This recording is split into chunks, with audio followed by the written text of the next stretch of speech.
back, everyone. This is episode 3 of The Intelligent World. My name is Daniel Mejia, and I'm joined with some very special people. Welcome back. Today's discussion is on the pandemic and how social media has affected that pandemic. Is it good? Is it bad? A very serious topic, a very interesting topic. So let's start. We have Sandra Murrow today, Chad Gayton, and Marco Ramici, and we might have a few others join us later on in the show. But for the first time, once we rebranded to The Intelligent World, we have our very special co-host, team member, and social media coordinator, Sandra Murrow. Why don't you go ahead and introduce yourself? I'm Sandra Murrow. I know all three of these guys because we went to high school together. I'm pretty sure they already mentioned that in earlier episodes. A little bit about me. I've been dancing pretty much my whole life, and that's what I'm continuing for school. I'm also a dance teacher at 3 studios. So if you have kids, go to Creation Station, Tutu School, and Storybook Dance. Look up Miss Sandra. I will be teaching there. I love teaching kids. I love working with kids. They're just so creative. And they have their spunky moments where they're so fun. It's so amazing. And I just love working with kids so much. But thank you for having me, guys. Oh, yeah. Also, I'm the size of a kid. I'm 4'11". Wow.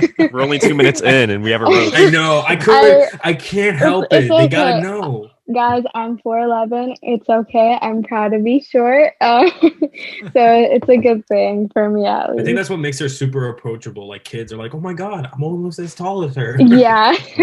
I have like a few students who are almost as tall as me. Wow. And I find it really intimidating because they can look me dead in the eye and be like, no, I don't want to do that. And I'm like, I'm sorry. And I'm like, yes, you have to do this because I'm the teacher. You're my student. Well, that's not super fun. But we have you on the spot. Why don't you talk a little bit about your involvement with The Intelligent World and why you want to do it? Maybe some history of our show too. Of course. Yeah. So I started with The Intelligent World with Daniel originally when we were doing the radio show at Chapman. I didn't go to Chapman, but Daniel did, and he invited me to a show. And the first show I ever did was actually with both Daniel and Marco, which was really fun to do. And I remember Marco saying, you would be a good manager because I like to boss the boys around sometimes. I call it as I see it. We kind of need it sometimes. She reels us in. Yeah, exactly. Yeah, which, that's very true. It's not necessarily a bad thing. And so I think at the time we were maybe doing the show either every week or every other week. It was around the world at that time. Okay, yeah, and it was around the world, so it was a little bit different. But I joined in towards the end. So by the time I had finished doing it, it wasn't a lot of episodes that had joined, and then we were off for the summer. So it wasn't like I could do much. And then once we joined back in the fall, Danny was like, hey, do you want to come back and do this show? And we did. We kind of rebranded the show a little bit, and I'd be more of the one to post on social media. I would record the boys. I would kind of style edit how I wanted the Instagram post and everything, and I would try my best to be there every Wednesday night. I think it was that we did. W3 time. W3 guys. And it was so much fun. I had a good time, and I was like, these guys are like really good friends, and I always have so much fun with them. So it wasn't a question of, did I want to be on board for Intelligent World? I was like, of course I want to do as much as I can to support everyone in our group. And I thought it was a really fun thing to just join again because I had loved it so much. So I'm glad to be back and helping with The Intelligent World. Well, yeah, we're really glad to have you. Exactly, Thank Chad. you. It's awesome. And it is. We're really glad that you're the social media coordinator because I have no idea what I'm doing. It's okay. And this guy's in charge. I know. He's calling the shots. He doesn't know what he's doing. It's okay. That's why he has us, though. To help him do stuff. Very true. Exactly. That's why it's a team of 8 and not just me. But actually, talking about social media and being a coordinator of social media, let's jump right into our discussion, shall we? So inside this pandemic, sorry, let's begin with this. Outside of the pandemic, there's a discussion or a debate, if you will, if whether social media is positive or a negative. And there's some drawbacks in that it kind of produces this sort of envy that, look at the lavish lifestyle that X person is having compared to mine, right? And that makes me feel a little bit sad. There's a lot of psychological studies done with this too. But in this pandemic, there's almost been a little bit of a shift here, because we're kind of seeing that it's more of a connector now than maybe a negative. So why don't we talk about that? This is also our part 1 of a social media discussion. Later on, we'll talk about it in a more general sense. But again, inside this pandemic, what do we think? So let's go ahead and start our discussion. Why don't we start with Marco? Go ahead. Hello, everyone. Marco here again. This pandemic really, with what's going on, I think what it's shown for us is how grateful we are to be in we're in the 21st century, 20th century. I can't. 21st. Cool. Yeah. Sorry if I don't know what century we're in. Honestly, it's a weird. We're in 20th Century Fox. It's a blur. It's okay. Yeah. I think we should be very grateful for the technology that we have, because honestly, we all had plans to do, we all had people to see, and then all that just got boom, gone. Nope. And that's what makes me really grateful for it, because it's like I got family all over the world. Germany, Italy, Greece, Brazil, all over the country. I got family in Florida, New Jersey, New York, Upper California. So seeing that we're in a pandemic where it's not safe to physically be with the people you love, having technology and having social media is what keeps us connected. So personally, I think we should be grateful, and we should be taking advantage of it. We should, do whatever we can to increase and, do better with what we have. And that's what's great about it. Because look at us, we're doing a Zoom call. We're recording our podcast with a Zoom and all that. Usually podcasts, you sitting all together with a mic in front of you. That's how it's usually done.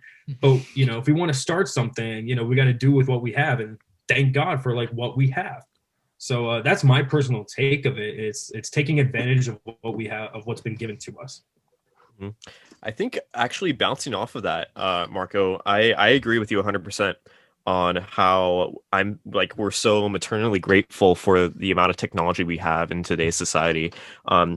Considering the pandemic that we're in right now, if this pandemic were to happen about 15, 20 years ago, I can't imagine what all of us would be doing. Maybe we would be hooked to our landline phones, or even with schools, everybody using Zoom right now, and staying live with lectures and everything. So I can't imagine what we would be doing if we were living 20 years ago. And so that's why I feel like we take technology so granted today, and we just kind of think of it as a second nature, to be honest. And it's brought in so many features and so many connections to people nowadays. Think of it as for the people who, there's a time like a snow day, no school. Now with Zoom, it's like snow day, no school. We got Zoom now. So it's like this pandemic wasn't just only bad. It brought to light, it brought to light to a lot of things, to where it's like maybe there is a way to continue learning and continue working when you're not able to go to school. Right. Yeah, I think really quick before we continue on back to chat, and I think Sandra too, I did want to quickly define social media, because I think that is a big starting point in the discussion. And I think so far we've already kind of defined it as the internet, which many other people having this discussion might not define it as that. But I think for the sake of this discussion, especially as 2 points have already been brought up, we're kind of defining it as anything that connects us to the internet. So that can be probably, any social media, traditional social media, whether it be Facebook, Instagram, or what have you. It could probably be, just Zoom chats, FaceTime, even Netflix and all that stuff. So I think that's kind of what we're defining it. But go ahead and continue, Chad and Sandra. I just want to point out that fact. Go ahead, Chad. Okay. Yeah. So I mean, I feel like I kind of already said what everything, but I feel like Zoom and FaceTime and all these video chat platforms are keeping us all together, not only for school and friends and family, but also work too. A lot of people are working remotely nowadays, and they're taking advantage of Zoom and all the capabilities on that platform. So that kind of just blows my mind on how far we use technology nowadays. And just going off with like what the guys are saying, like it's just crazy how technology has advanced over the years. Like I can't think of like a pandemic happening like 10 years ago, let alone like 20 years ago, just because like I don't know what we would do in that instance. So I will say that we are extremely grateful that we do have the technology we do today, especially in the country that we live in. Not, there's other countries in the world that are having a way harder time in this pandemic than we are. So I will say that we're very fortunate for that. And it's, it's a good thing that it's been able to connect us, and, connecting with friends, connecting with family, and just connecting with strangers on the internet, whether it be like Instagram, Snapchat, TikTok. It's been a really good thing, but I also believe it's been also an addicting thing for us. We now, work kind of in the beginning was an option, and at the same time not an option, so you had kind of a day off for like 3 weeks at a time sometimes, and you would just be at home stuck on your phone or on your TV, and it was just very addicting to get into that habit at the same time of just wanting to be on your phone and just be on social media. And you can go through so many apps for social media. You have YouTube. If you get sick of YouTube, go to Instagram. If you don't want to be on Instagram, go to Snapchat. There are so many options that you can do that were so addicting at the same time. Yeah, definitely. So I think we'll definitely talk about addiction a little bit later in the show, but I want to actually go back to the point of this. And if this sounds like it's a very repetitive conversation, hold on, because we're going to touch on some other stuff later on. But really these guys are right. It's it's almost really become a necessity in the sense of connecting us with each other, connecting us with the rest of the world, to make us aware of what's going on, to entertain us, to keep us connected with loved ones. All very, very true. What I guess to answer my discussion, my point is that yes, in this pandemic, social media actually has been a very, very good thing. I think if we were talking about in a general discussion, my point is maybe not so much. But I think in the pandemic, it has actually served a tremendous purpose. Again, as we've kind of enclosed ourselves and having to quarantine and all these kind of things are very important to our health,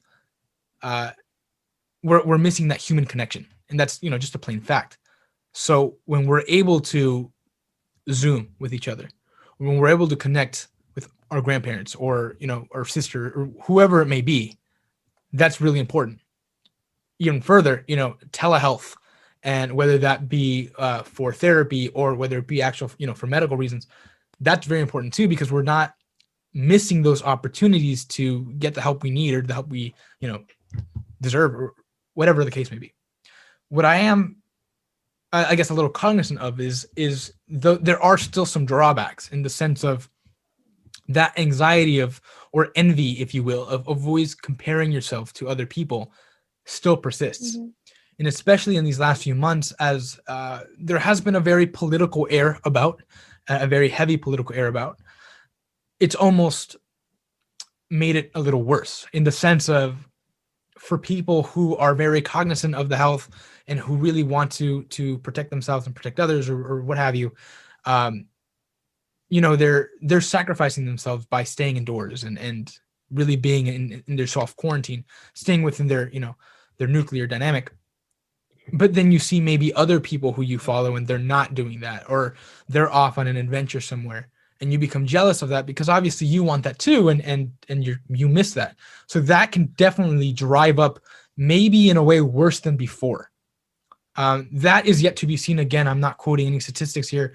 I'm just kind of being aware of that fact. That may be something that we see in the near future, and that would probably be a really interesting study if that kind of envy and anxiety has gone up at all because of this. But is there any other points that we want to hit on, or something that I kind of touched on that you guys want to add on to?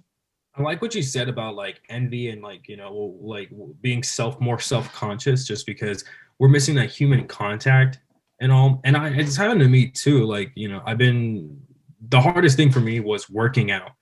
People who work out at home, I don't understand how they do it. For me, it's hard because I require not just human connection, but just like I'm a very social person. I need to be in the environment where there's other people. Mhm. So like when I go to the gym, working out at the gym, I feel 10 times more motivated than working out at home. And what really motivates me I do this thing on my Instagram is movie workout. And right now I call it Disney movie workout, where I basically watch a Disney movie while I work out. And it's just like, I'm there for like, I'm watching the movie. It's like an hour and 40 minutes and all that. And I'm posting that on social media for everyone to see. And then some people reply, some people will leave comments. And for me, it's like, I feel like that's the closest I'll ever get to like that human connection that I used to get at the gym, where it's like I'm motivated. There's people who see me working out. I see them working out, something like that.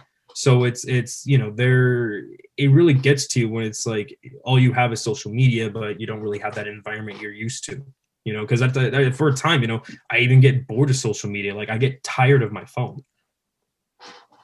Going off of what Marco was saying, like about human connection, I teach classes over Zoom right now, and as a teacher, like I think it's so hard to try to get your students' attention through that, but it's also hard to capture that emotion that you're trying to put through the screen. So when I'm teaching, I definitely, I can't be right here. I have to be all the way up here. That way the kids can engage with me. And, I have to put on this big personality. That way they can try to feel that connection over the screen. It's the same thing when like actors, are acting in a movie. You want to feel that connection and their emotions over the screen. That's what teachers are having to do now, whether you're a dance teacher or you're a fitness instructor, even if you're a school teacher as well, you're having to put so much more energy now into what you're teaching in order to put that connection into your students, and in order to reach that connection, that way they can feel that excitement or that sadness that you're feeling. You really have to put in that motion. And it's, for me, I mean, it's kind of sad. Like I do miss that human connection with my kids. I miss giving my kids high fives and giving them stickers and just seeing that big smile on their face. So for that to be taken away at first, I was just so devastated for them. And now, I mean, it's gotten a lot better. We're all accustomed to Zoom, and we do our virtual high fives and everything. We do as much, as many things as we can do, to get them engaged on screen and everything, and just make sure that, although it's over Zoom and we're being safe, that their life is still kind of normal in a sense, Yeah, I feel like jumping off of that, Sandra, I kind of feel like one of the drawbacks with virtual learning, especially with the Zoom and all these online platforms, is I feel like it's a struggle for the students at a younger age, like kindergarten or first grade or even preschool. 100%. Because if you were in person, I feel like what you're learning in kindergarten and in first grade and everything, you're learning to be in a classroom, and you're learning to interact with other people and to behave pretty much. So like with these online learning platforms, that kind of takes that aspect and kind of throws it out the window. And it almost like it's like what are you left to do pretty much. So that's really all I have to say about that.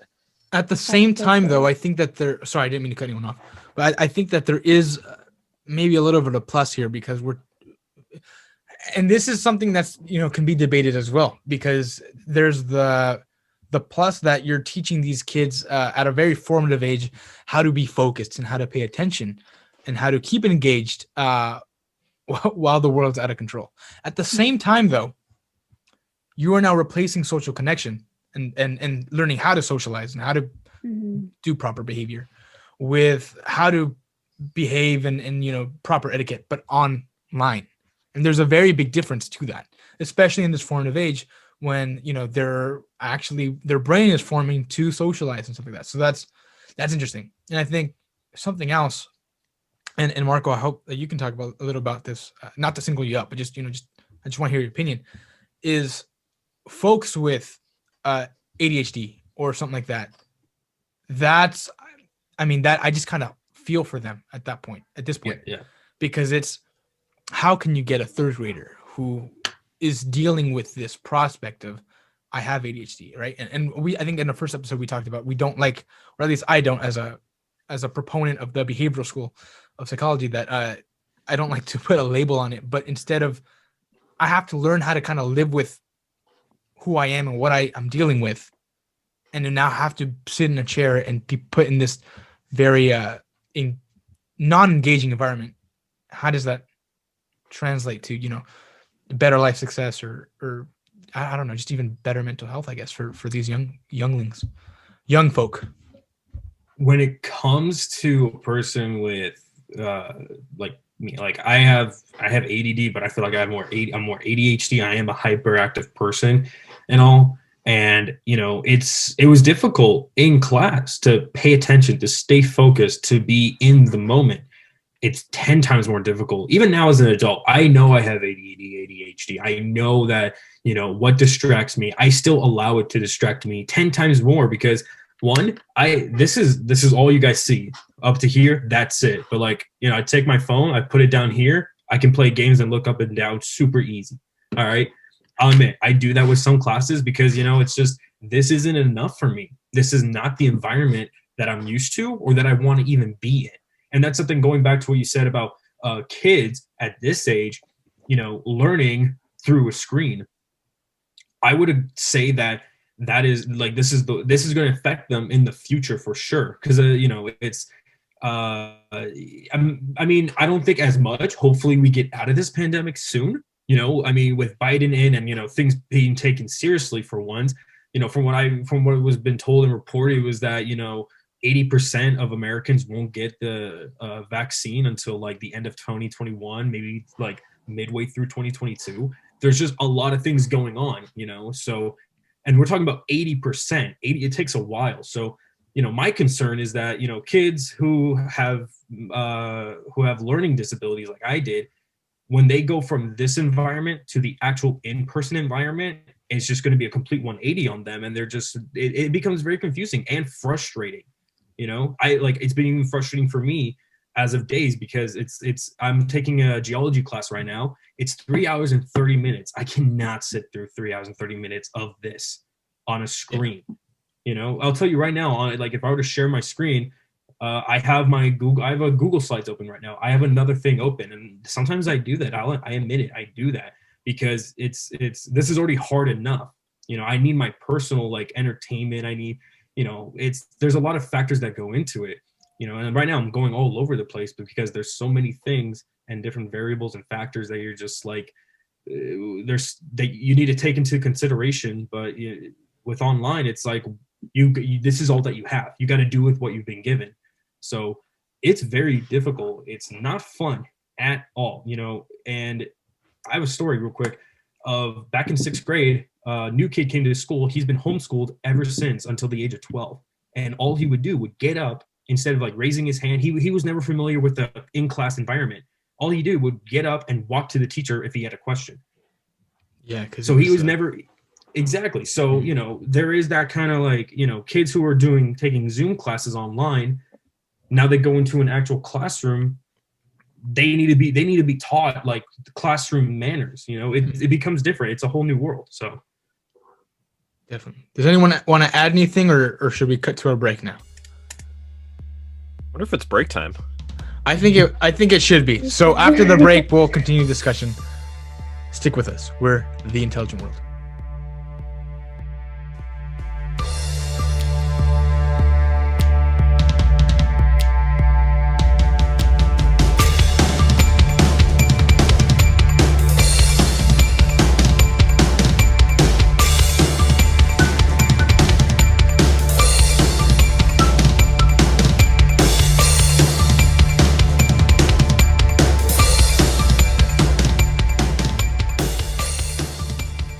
All right, thank you for coming back in. I do have a very quick message before we get back in.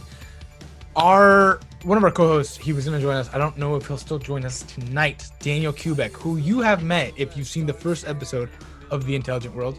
Well, he just released his first album, and I just want to just give a quick shout out to him. If you have not listened to it, or if you're not familiar with it, it is under the name Arcane, Arcane Fever, FVR, all caps. So Arcane Fever, hip hop rap. I am so proud of my boy, so proud of my guy, supporting him since day one. I know these guys are too. So that's a little quick shout out, and hopefully if we get permission from him, we'll play some of his music on this show. So just want to do that really quick. But all right, we're back in it. Let us continue our conversation on social media inside the pandemic. So you guys, has it become a necessity? Has social media kind of become a necessity? And again, to define it once more, we've sort of defined it, social media, as anything that connects us to the internet, or even synonymous with the internet itself. So that's our definition for it for this conversation. Has it become a necessity, guys? Who wants to start? There you go, Marco. You get to start. I mean, I ended it last time, so maybe I started. Yeah. It's social media. I would think social media is just a necessity. However, we have so many platforms that pretty much all function the same way. And my question is, like, I believe social media is necessary, but are all these separate platforms that function similarly necessary as well? For instance, Facebook was like the #1 social media platform until Instagram started coming in. And I think Instagram started coming in, I was like 12 years old, maybe 11. I don't know exactly. Yeah, but like it was right around like 2010, 2011, maybe. Around that time, and it's like recently I'm on Instagram, and like I found like a picture, and like someone posted an image of like the original Instagram like app logo of what it looked like. I was like, oh my God, like it doesn't look the same anymore. And but like, so Instagram is kind of like the new Facebook, and then Snapchat comes in, and then there's Twitter, and with Twitter, I don't use Twitter, so correct me if I'm wrong, but you can post a picture and a little subscription or whatever you call it. Yeah, right? kind of like little thread Caption, like pretty much. Yeah. Yeah. There you go. But you're limited to the amount of words you tweet, correct? Something like that. Yeah. Or maybe they changed it. I don't know. I use Twitter, but I don't use it to tweet, so I don't know. I feel like Twitter is like starting to fall in with Facebook as like, okay, it's getting old. I mean, it's very relevant today. So maybe historical events have happened because of somebody's Twitter account. Very true. So, yeah. But like real quick though, it's like now there's Instagram and Snapchat, and now Instagram and Snapchat both have similar features of you can show your location of like when you post, you can message, you can send videos to each other. They're functioning the same way. It's just pretty much different logo. So it's like, my big question is like, we have all these platforms, but like, is it really necessary? I feel like it's overwhelming. Yeah, definitely. I mean, before we transition to our conversation on is it repetitive and is it distracting, I want to kind of hear from Chad and Sandra really quick about, is it a necessity? Would you guys agree with that statement, or would you say it's more of a kind of a luxury and an option? I feel like nowadays it's more of like a pick your poison sort of phrase, because back in the day when all these social media platforms started coming out, there was a well-defined line between which one you signed up for, and they all had different purposes. Like for instance, like Facebook was like the one of the first like that, like you can post anything to, and then like Instagram came in and it was like strictly just for pictures. And nowadays pretty much you can do anything with both of those social media platforms. So now I feel like we're pretty much given the option of which social media we want to sign up for, and like pretty much which brand we want to patronize, if that makes sense. I mean, I guess coming from a business standpoint, I would see it as a necessity to get your word out about your business. Right now, what we've seen in the last couple of years is that social media has really helped a lot of small businesses now grow into really big businesses and really get the word out, about the business. So from a business standpoint, I do see it definitely as a necessity from here and going forward into the future as well. I don't see that stopping, again, from a business standpoint. But if we're talking about a more personal standpoint, that's where Chad's right. It's take your poison, essentially. And, like again, Marco said, a lot of these apps are very similar. I think what we're seeing though is like Facebook and Twitter, and a lot of older apps are starting to fade out when, you know, more Gen Z people, such as myself, like I don't have a Facebook, you know, versus, you know, someone who's a lot older than me, like my cousins who are in their 30s, they do have that Facebook account just because that's what they associate from when they were younger. It's something that they're used to. And, you know, with as you get older, you're like, oh, I don't want to learn new things on my phone. It's too flashy, it's too fancy. I'd rather stick with what I know. And I can see that happening for us as well. Of, you know, Instagram and Snapchat will, you know, soon fade out, but we're going to want to stick on that platform because that's what we know best about it. Versus, you know, the newer generation of what comes is going to be like, no, we're going to stick to like, you know, whatever comes next. So, you know, we don't know what's going to happen with those apps in the end, but it's kind of like pick your poison in the end, you know, and you just kind of have to roll with it, with whatever happens when you do decide to pick that poison. Does Yeah, it definitely. worry you? Sorry, go ahead. Sorry, Well, it's like when you mentioned like when we're older and we're like 50, there's gonna be something better. Well, not when we're 50, but even like 10 years from now, like Yeah. like if you've seen how long Yeah. Facebook has lasted, like that's gonna be Instagram. Sorry about that. But like, you know, 10 years from now, like Facebook could be like out already. And then, you know, Instagram is like the new Facebook where we're still on it. And in 10 years from now, we're going to be 30 years old, right? So like I can see that happening for us, not when we're 50, but even when we're 30. I feel like we've already kind of seen that happen right now with the rise of TikTok. And pretty much like that's almost like Well, TikTok basically replaced Vine, though. that's Right, true. but even again, then, I think there's been a shift in. Sorry, I didn't mean to cut you off, but even like, Yeah, no worries. take me for example. It's like I don't have TikTok, nor has it ever interested me. So it's like it's these things where those of us who have wanted to. Oh, I saw a dog. If those of us who have wanted to, He like opened my door and wanted to come in on my bed. So here's so my dog. So cute. For those of you guys watching on YouTube, you just saw Sandra's dog. If you were listening, well, now you know that Sandra's dog came to the. She showed us. But no, I just think it's like. Anyway, let Chad finish, and then I'll go to my point because I think Chad was on a roll here.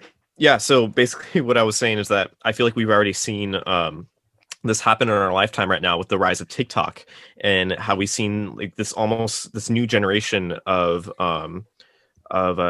kids and teens that are signing up for this social media platform that wasn't around when we were their age. And then just like seeing that revolution in technology, it's mind blowing, to be honest. And so like I feel like what Sandra was saying is that it could happen in the next few years. It doesn't have to be like 50 to 100 years or however long we think it will happen, but it could happen tomorrow for all we know. So boom, Yeah. new platform, and they're Right? all just like, what do we do now? Yeah. no, so I actually agree to what everyone's saying, but I think I want to add in a little bit here. I think it has become a necessity. And again, we're defining it as pretty much synonymous with the internet, but really what I'm trying to say is, and let's take myself, for example, and these guys know that I'm not trying to be pretentious. So if I come off that way, I'm so sorry to our audience, but I always kind of thought, yeah, I'm sorry. You know, I never really wanted social media. I thought, I don't need that. You know, that's whatever.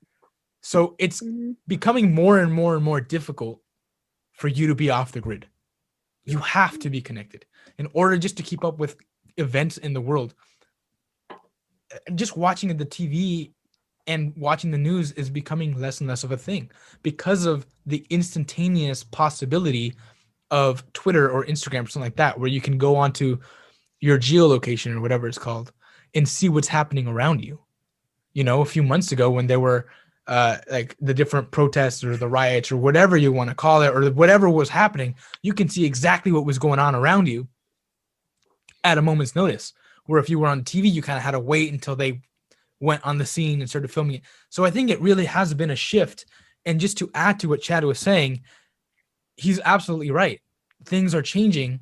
And while some people might not sign on to TikTok eventually or not immediately or something like that, the world is changing to where you need to be connected. whether that's a good thing or a bad thing. But we've kind of seen in this pandemic that it's almost better to be connected than not to be connected, because you can feel more alone. Yeah, go ahead, Marco. Okay. So Sorry. I actually have a question. I have a question for everybody. It's for examples of like how, you know, crucial social media is. You know, for example, I don't want to bring it up, but it happened. Everyone knows about it.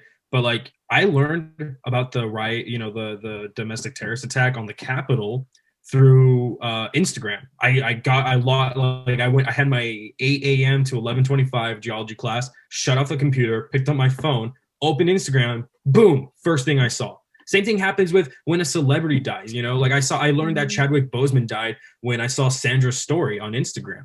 So I didn't even go downstairs. I saw it on my phone. I went downstairs and there it was on the news, you know? So it's like, yeah, not everything on social media is true, but you know, if you follow the correct and official, like, you know, social media, like Instagram accounts, you're going to get news you're going to get news on your phone, on a social media platform, and that you'll see on the news on TV yourself. And that you can carry this everywhere you go. You can't carry your TV with you though. Yeah. I feel like one of the pros about social media is that we have access to all of that stuff right at our fingertips. And pretty much like not only can we get the news right away, but we can also like stay up to date with like the latest trends or whatever is happening in society, really. And I feel like that's one of the benefits with social media nowadays, is that it gives us that capability of doing so. Yeah, definitely. Does anyone else want to add anything? No? Okay. Sandra, can you cradle your dog like a baby? Yeah. Yes, I oh my god, I do this every single day because Yeah. he's literally my little baby. Oh my god. Oh god, that's so cute. Oh. Hold on. People It's who gonna are fall listening to us and can't off. see us, Hi, Sandra's dog is the cutest thing right now. And is he he just wearing a wants to lie sweater? down. No, Is he he's wearing- not. That's a fur. This is his Okay, I coat. thought it was a Yes. no. First time, I thought no, it was a dog sweater or something. He's a little bit cranky right now. He really wants to lie down. So No, I'm putting him Well, down. he made his but- little guest appearance, and that's what counts. Exactly. Thank We have a you. little Maybe- guest star on Exactly. The Intelligent World right now. But his name is Bubba, like Bubba Gump. Aw, He's made his Oh, first that's guest so cute. appearance. there you go. And it will not be his last, hopefully. It definitely won't be. when I was a kid, I read Bubba Gump as Booba Gump with my brother. Well, there you go. You just learned something new about Marco. There you There we go. go. What a way to end the show. I know, right? Well, yeah, let's start wrapping kind of this stuff up. So we talked about a few things. We talked about, you know, what it is, you know, how important has it been in our society? Is it necessary, and is it repetitive / distracting? And we kind of talked about a few different things. We had a few different answers. Yes, we do think that social media has kind of evolved, or we have evolved with it, where it is a necessity. Is it distracting? It can be, but it can also be a tool to allow us to learn instantaneously. You know, does it keep us connected? Absolutely. And does it keep us entertained? Of course.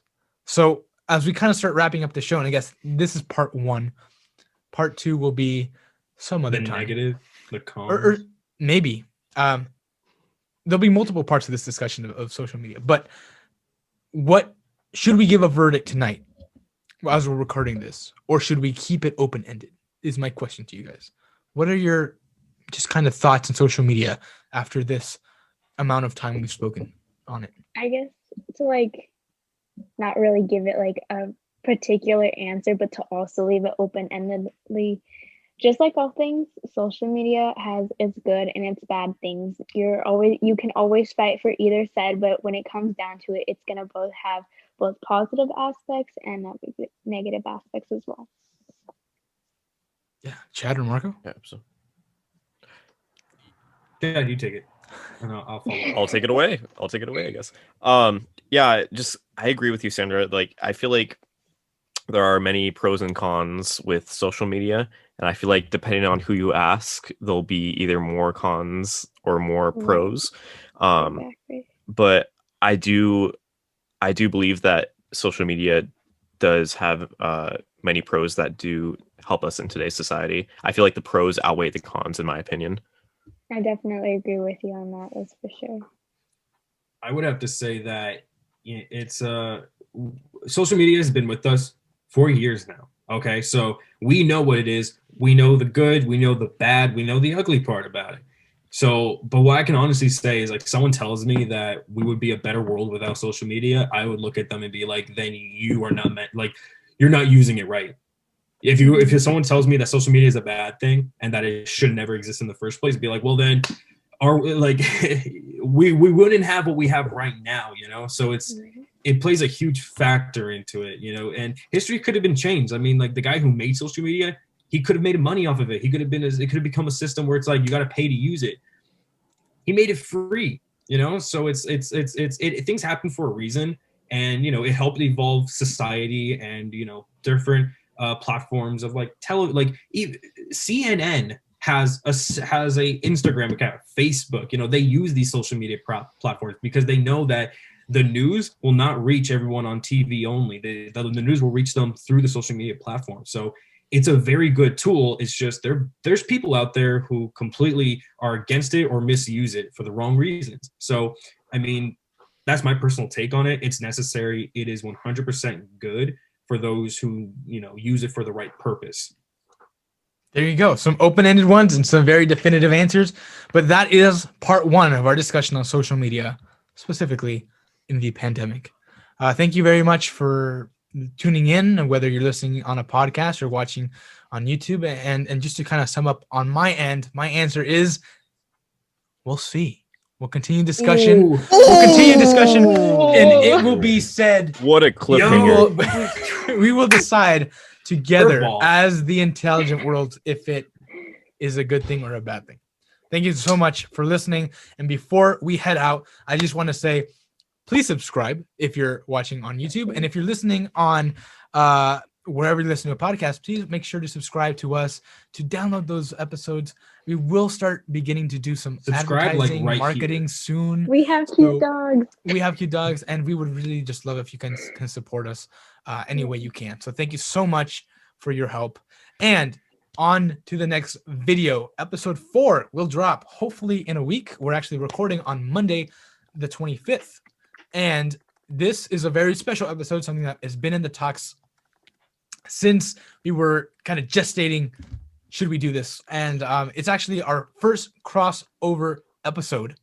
It is with Stars and Strikes, The Road to Qatar 2022, with my buddy Ryan Deeb and his friend.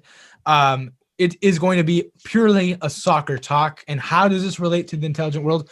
Well, it's part of our society. And more importantly, since their podcast deals specifically with the U.S. men's national team, how is soccer influencing, or how is soccer in the United States? So we'll be talking about that on Monday. That episode will drop soon. Thank you very much for listening to The Intelligent World. Subscribe. Continue to listen to us. Any kind of closing thoughts from you guys? Any signing off? Hit that like button. Hit that like button. I always like saying that. Hit Go that and like subscribe for button. more content. Links in the description. That's it. All right. And Everyone don't sign forget off. to follow us on Instagram. Definitely. Sandra, why don't you start signing us off? Sending you guys what? No, just sign off. Just let me like Sign off. Say bye. I'm done. Yeah. Bye, guys. See you later. Yeah. It's been real. It's been fun. It's been real fun. Love it. Marco, Ciao. thank you for listening to The Intelligent World. This is Daniel signing off.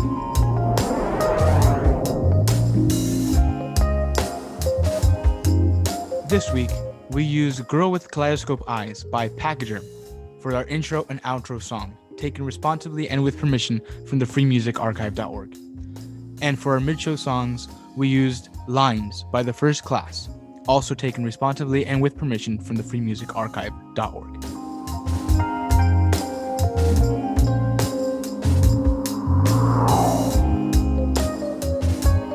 Thank you for listening to The Intelligent World.